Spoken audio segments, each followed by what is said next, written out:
Behind the Temple of Sedi at Abidos in southern Egypt sits one of the most architecturally anomalous structures in the entire known archaeological record of the dynastic period. It is called the Osirion. It was discovered in 1903 by Egyptologist Edward Neil, working under the opaces of the Egypt Exploration Fund.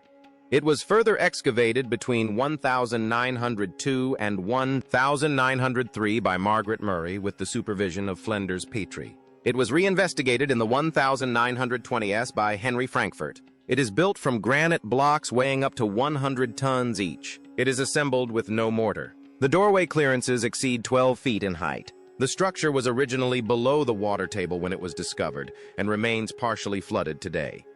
The granite came from quarries in Aswan, approximately 250 miles upstream, transported by means that the engineering record of the dynastic period does not adequately explain.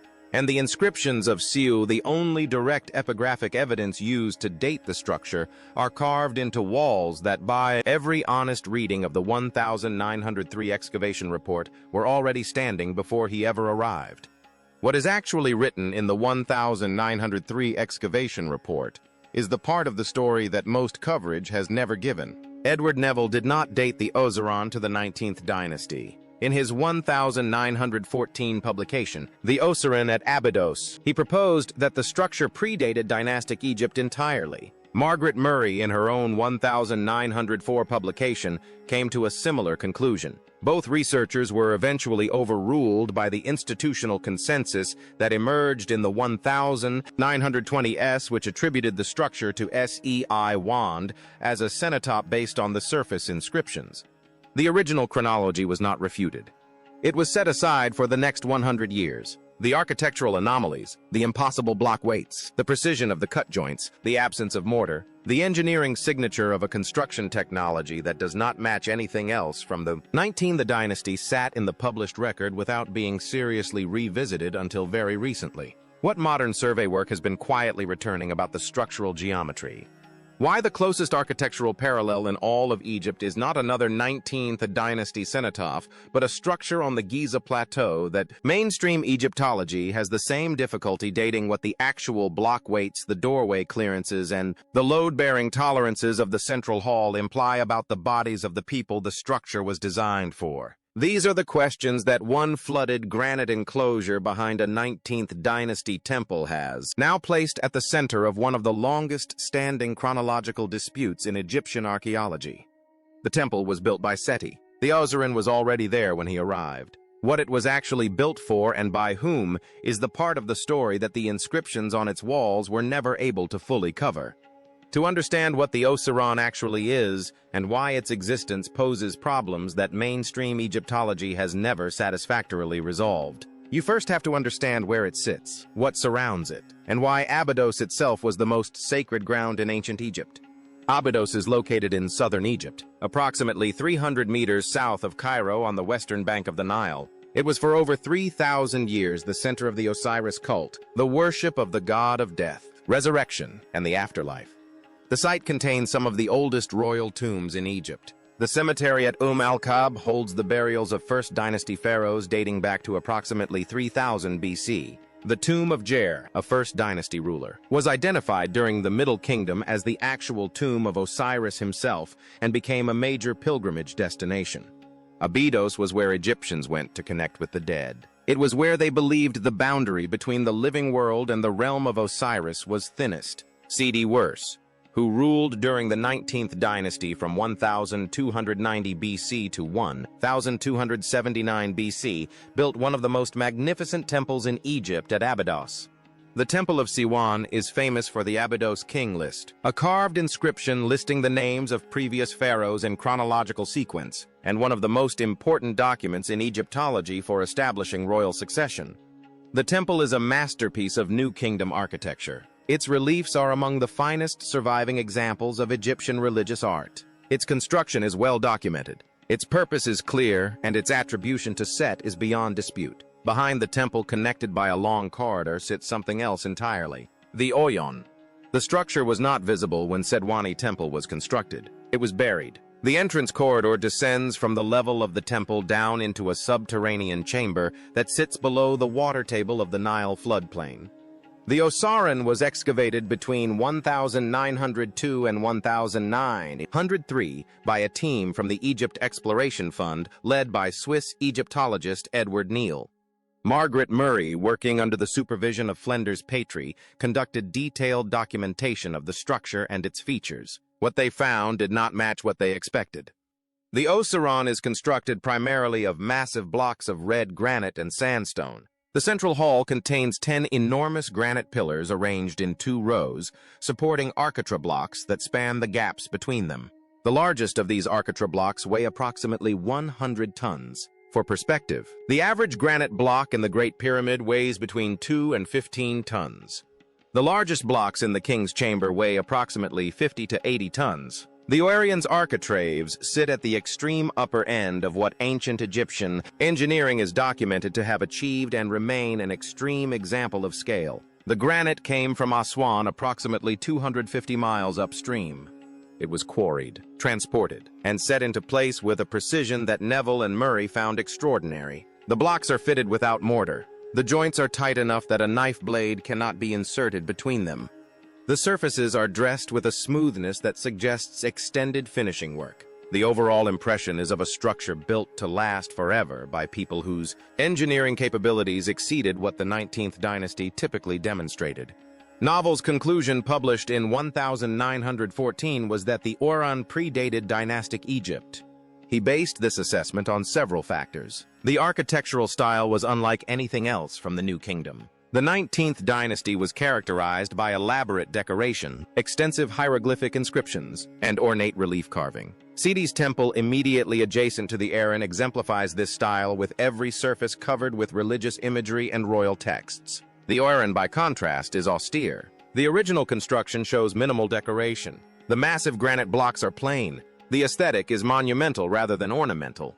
The inscriptions that do appear on the Osirion's walls, texts from the Book of Gates and other religious documents, are clearly secondary additions. They are carved into surfaces that were not designed to receive them. They include the carts of Siwa and his successor Mora, establishing a 19th dynasty connection. But Neville argued that these inscriptions were additions to an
existing structure, not evidence that the structure was built during the 19th dynasty. He compared the Osirion to the Valley Temple of Khafra at Giza. The Valley Temple sits adjacent to the Great Sphinx, connected to Khafra's pyramid by a causeway. It is constructed of massive limestone core blocks faced with red granite. The blocks are fitted without mortar. The interior spaces are defined by granite pillars supporting granite architraves. The architectural similarity between the Valley Temple and the Osireion is striking. Both structures use megalithic construction techniques. Both employ massive granite blocks with precise joinery. Both have a stark, undecorated aesthetic that contrasts sharply with typical dynastic Egyptian architecture. Both give the impression of extreme antiquity. The Valley Temple is conventionally dated to the reign of Khafra, approximately 2558 BC to 2532 BC, over 1,200 years before Siwars. If the Osirion was built in the same tradition by the same methods for the same purposes, then attributing it to Sedi requires explaining why a 19th dynasty pharaoh suddenly reverted to an architectural style that had been abandoned for over a millennium. Margaret Murray reached similar conclusions in her 1904 publication. She documented the structure in detail. She noted the anomalies. She observed that the construction techniques did not match what was known of New Kingdom building practices. Murray would go on to have a long and distinguished career in Egyptology and anthropology. She lived to the age of 100, remaining academically active into her 90s. Her early work on the Osireion was careful, methodical, and based on direct observation of the physical evidence. She did not believe the structure was built by Sedi Warren. The institutional consensus shifted in the 1920s. Henry Frankfurt, a Dutch-born Egyptologist who would become one of the most influential scholars of ancient Near Eastern civilization, led excavations at Shins. The Osirion between 1925 and 1930, under the opaces of the Egypt Exploration Society in 1933. Frankfurt published the cenotape of SY1 at Abidos, which established the interpretation that has dominated mainstream Egyptology ever since. His argument was that Sedi had deliberately constructed the Osirion in an archaic style. The structure was a cenotaph symbolic burial monument rather than an actual tomb. Sedi was buried in the Valley of the Kings, not at Abidos. The Osirion was intended to connect the pharaoh symbolically to Osiris, the god of the dead at the most sacred site in Egypt. To achieve this connection, Frankfurt argued Sewine had his architects design the structure to evoke the appearance of extreme antiquity. The megalithic construction, the austere aesthetic, the water-filled central chamber, all of it was deliberate archaism intended to make the structure appear as old as the mythological time of Osiris himself. The Seiy attribution has been the mainstream position for nearly a century, but Frankfurt's interpretation has always had problems. The first problem is the inscriptions themselves. If Seiy built the Osirion, why are the inscriptions clearly secondary additions? Why were they carved into surfaces that were not designed to receive text? Why do they appear to have been added after the structure was complete rather than incorporated into the original design? Dynastic Egyptian construction typically integrated inscriptions from the beginning. Walls were dressed to receive carving. Text blocks were planned into the layout. The relationship between architecture and inscription was coherent. The Osirion's inscriptions look like graffiti on a pre-existing monument. The second problem is the construction technology.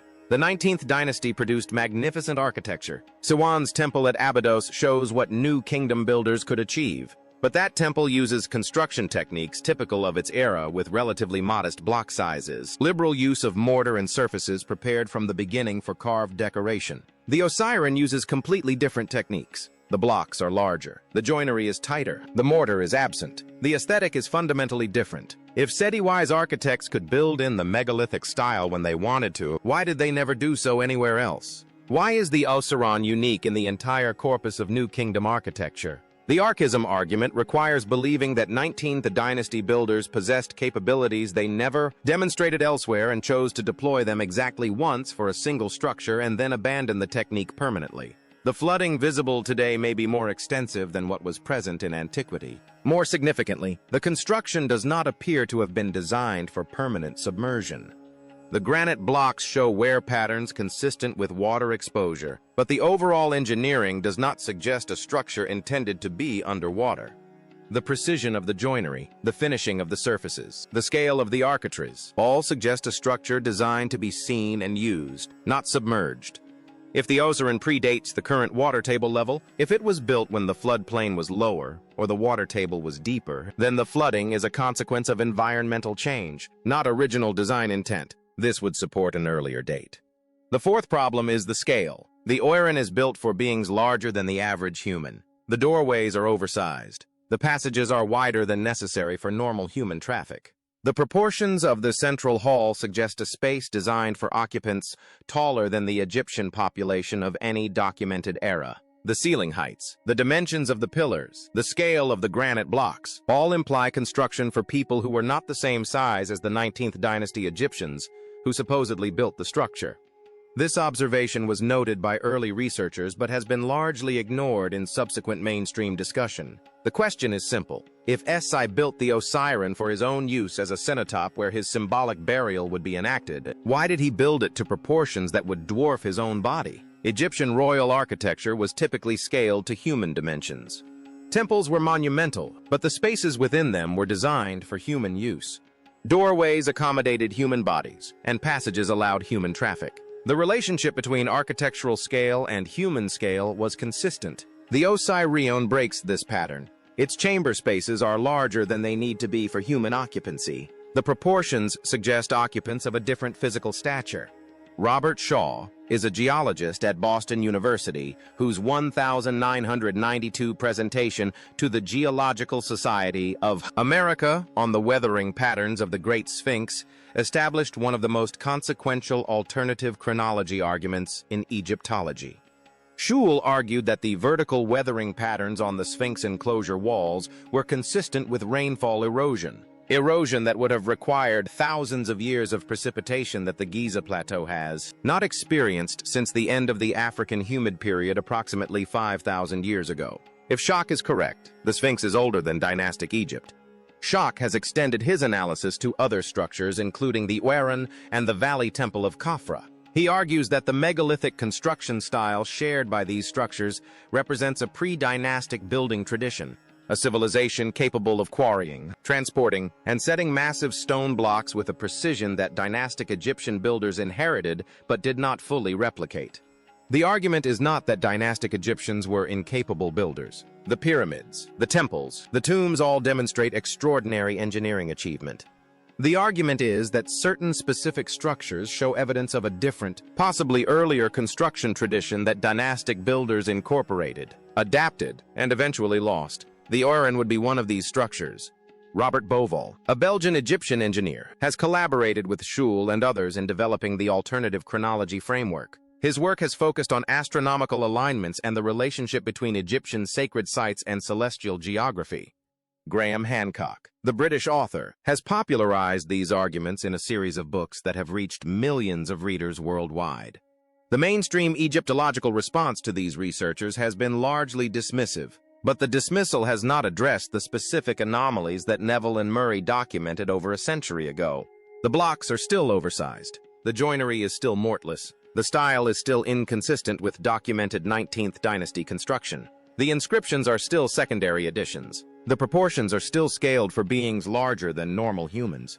David O'Connor, a New York University Egyptologist who has led extensive modern archaeological work at Abidos, has focused primarily on the early dynastic royal tombs and ceremonial enclosures. His work has expanded understanding of Abidos as a sacred site across multiple periods of Egyptian history. The chronological question of the Osirion remains open. The structure sits where it has always sat, behind Seti I's temple descending into the water table, its granite pillars rising from the flooded floor of the central chamber. The inscriptions of Seti and Mortar are carved into its walls. Those walls were there before the inscriptions were carved. The question is, how long before? The Greek geographer Strabo, writing in the 1st century BC, described a structure at Abidos that corresponds to the Osirion.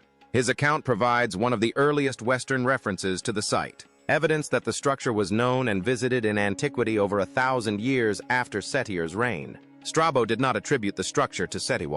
He described it as an ancient monument already old when he saw it. The water that fills the Osirion today continues to rise. The high dam at Aswan, completed in 1970, stabilized the Nile's annual flood, but it also raised the water table across the Egyptian floodplain. Archaeological sites that were once dry are now waterlogged. The Osirion's flooding has worsened over the past 50 years. The deterioration makes detailed study increasingly difficult. Researchers who wish to examine the lower portions of the structure must contend with water that obscures surfaces and prevents close inspection. The very evidence that might resolve the chronological question is disappearing beneath the rising water table. What modern survey work has returned suggests that the questions raised by Neville and Murray deserve renewed attention. The block weights have been measured more precisely. The joinery has been documented with modern photogrammetry. The proportions have been analyzed with contemporary architectural software. The results do not support the simple attribution to SEI. The construction techniques remain anomalous. The architectural style remains inconsistent with the 19th dynasty. The scale remains oversized for human occupancy. The conclusion that emerges from honest examination of the evidence is not that we know who built the Osirion. The conclusion is that we do not know, and that the mainstream attribution to SEI-1 has been accepted not because the evidence supports it, but because the alternative raises questions that Egyptology is not prepared to answer. If the Osirion predate is dynastic Egypt, who built it? If it was designed for beings taller than normal humans, who were those beings? If the megalithic construction tradition it represents was inherited rather than invented by dynastic builders, where did that tradition originate? These are not comfortable questions. They challenge fundamental assumptions about the antiquity of Egyptian civilization, the origins of monumental architecture, and the relationship between the historical Egyptians and whatever came before them. The Osirion sits at Abidos, half-flooded, its granite pillars rising from the water as they have for thousands of years. The inscriptions of Siwan are carved into its walls, but the walls were there first. The structure was there first, and the question of who built it remains unanswered. Who quarried the granite at Aswan, transported it 250 miles downstream, cut the blocks with precision that modern engineers struggle to explain, set them without mortar into joints tight enough to exclude a knife blade, and raised architrave weighing 100 tons into place atop pillars that still stand after millennia. Neville proposed that the Osirion predated dynastic Egypt. Murray agreed. Frankfurt disagreed, and his disagreement became consensus.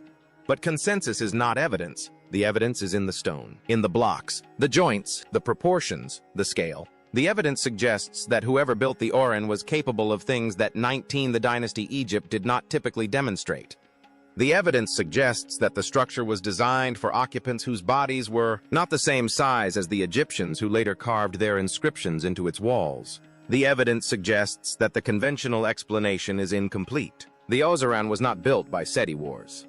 It was adopted by him. It was inscribed by him. It was incorporated into his mortuary complex because it was already there, already ancient, already sacred, already connected to the primordial past that Seti wished to associate himself with. The temple is his. The Osireion is something else, something older, something built for someone or something that was not the same as the humans who came after. The water continues to rise. The evidence continues to disappear beneath it. And the question of what the Osirion actually is, who actually built it, and why its proportions suggest occupants taller than any human on record, that question remains exactly where it has been for over a century. Unanswered, unrest, and increasingly urgent as the water table claims more of the structure with every passing year. The Osirion is real. The anomalies are real. The questions are real. And the answers, whoever has them, wherever they are, have never been provided by the institutions that claimed a century ago to have resolved the mystery.